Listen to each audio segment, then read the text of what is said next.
Yemen के एक खूबसूरत नौजवान को एक बहुत ही ज़्यादा खूबसूरत बेहद नौजवान लड़की से प्यार हो गया। इस लड़की से शादी करना चाहता था और उसको शादी की दरख्वास्त की तो लड़की कहने लगी, मैं तुमसे शादी तो कर लूँगी लेकिन तुम्हारे साथ लंबी ज़िंदगी गुजारने का फ़ैसला मैं शादी की पहली रात के एक अमल के बाद ही करूँगी। इस आदमी ने सोचा कि आखिर ये क्या अमल होगा, शायद कुछ ऐसा अमल होगा जो कि शादी की रात ही मालूम होगा, और उसने इस लड़की से शादी कर ली। शादी की पहली रात ये लड़का इस बारे में भूल गया था कि इस लड़की ने इस शोहर से कुछ वादा भी कर रखा है। ये आदमी कमरे के अंदर दाखिल हुआ और इसके हाथ के अंदर एक बहुत ही खूबसूरत बर्तन था जिसके अंदर खाना नहायत नफासत के साथ रखा गया था। खाने के अंदर से बहुत ही ज़्यादा खुशबू आ रही थी और इस लड़की को पेश करने लगा। अपनी बीवी को कहने लगा कि आओ थोड़ा सा खाना खा लो, तो मुझे बहुत ही ज़्यादा थकी हुई दिखाई देती हो। इस लड़की ने अपने शोहर से गुजारिश की, कहने लगी कि आपकी बूढ़ी वालदा कहाँ हैं, उनको भी साथ बुला लें, उन्होंने भी खाना नहीं खाया, उनके साथ ही खाना तनावल फरमाऊंगी। अब ये शोहर कहने लगा कि वालदा को रहने दो, अम्मी जान सो रही होंगी या फिर वो कमरे में होंगी, उनको रहने दो, हम खुद ही खा लेते हैं। इस लड़की ने बजिद रही और दोबारा से अपने शोहर को कहने लगी कि अम्मी को बुला लो, तुम्हारी वालदा आएंगी तो हम मिलकर ही खाना खा लेंगे। इस लड़के की माँ बीमार थी और दूसरे कमरे से उसके खांसने की आवाज़ भी आ रही थी। औरत ने अपने शोहर को तीसरी से चौथी मर्तबा दोबारा कहा कि अपनी वालिदा को साथ बुला लो, उनके साथ मिलकर ही खाना खाऊंगी। जबकि ये शोहर अपनी बीवी को इनकार करी जा रहा था और चाहता था कि अपनी बीवी के साथ अकेले ही खाना खाए। इस लड़की ने चंद लम्हे गुजरने के बाद ही शोहर से मुतालबा कर दिया और कहने लगी, मुझे तुम अभी ही तलाक दे दो। ये आदमी बहुत ही ज़्यादा हैरान हुआ और अपनी नई नवेली दुल्हन के मुंह की जानिब देखने लगा। कहने लगा कि आखिर ऐसा क्या हुआ है कि तुम मुझसे तलाक लेना चाहती हो। ये लड़की कहने लगी कि बस मुझे अभी तलाक चाहिए, वरना मैं ये तुम्हारा बिस्तरा छोड़कर अभी से जा रही हूँ।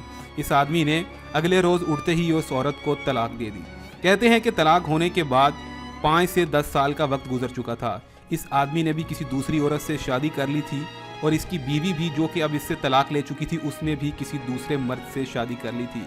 कहते हैं कि ये औरत के यहाँ 2 बच्चे पैदा हो गए थे और एक वक्त आया कि जब इस औरत ने अपने नौजवान बच्चों से गुजारिश की कि वो हज की सादत के लिए जाना चाहती है। हज की सादत के लिए ऊँटों पर सवार हुए, क्योंकि ये ज़माना बहुत ही कदीम ज़माना था, और ऊँटों पर सवार होने के बाद ये जाने लगे।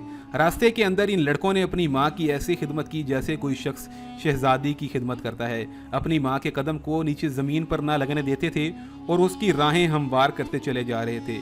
यूँ रास्ते में चलते चलते एक उनको आदमी नज़र आया जो कि नहायत ही फटे पुराने कपड़ों में मलबूस था और उसके बाद ज़मीन पर गिरा हुआ नज़र आया। ये आदमी बेबसी के आलम में था और बहुत ही ज़्यादा मायूस और नाकाम और ज़िंदगी से हारा हुआ लगता था। ये आदमी बैठा ज़मीन पर हाथ मिलाए बैठा था और इसके साथ ही साथ सामने झोली फैलाए बैठा था और कुछ मांगने की दरख्वास्त करता था।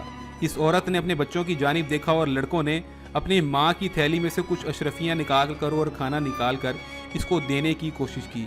जब इस औरत ने इस आदमी की तरफ देखा तो आंखों से आंसू जारी हो गए, रोने लगी।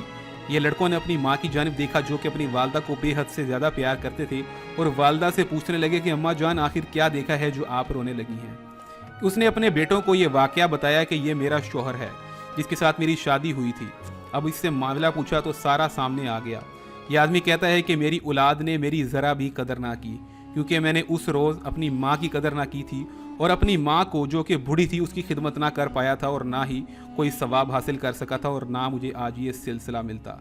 ये सिला उसको इसी वजह से मिला था कि उसने अपनी माँ की खिदमत नहीं की थी। ये औरत भी रोने लगी और उसके बाद अपने पुराने खावंद की मदद की और उसके बाद नाज़रीन किराम ये चलते बने। इस वाक़े का मकसद नाज़रीन किराम आपको बताना यही है कि अपने वालिदैन की खिदमत करें और जितना हो सकता है इस वीडियो को दूसरे लोगों तक फैलाएं, ताकि जो लोग अपने वालिदैन की खिदमत नहीं करते उनको भी अपने वालिदैन की खिदमत करने का मौका मिले। मिलते हैं नई वीडियो में, तब तक के लिए असल हकीकत की जानिब से अल्लाह हाफिज़।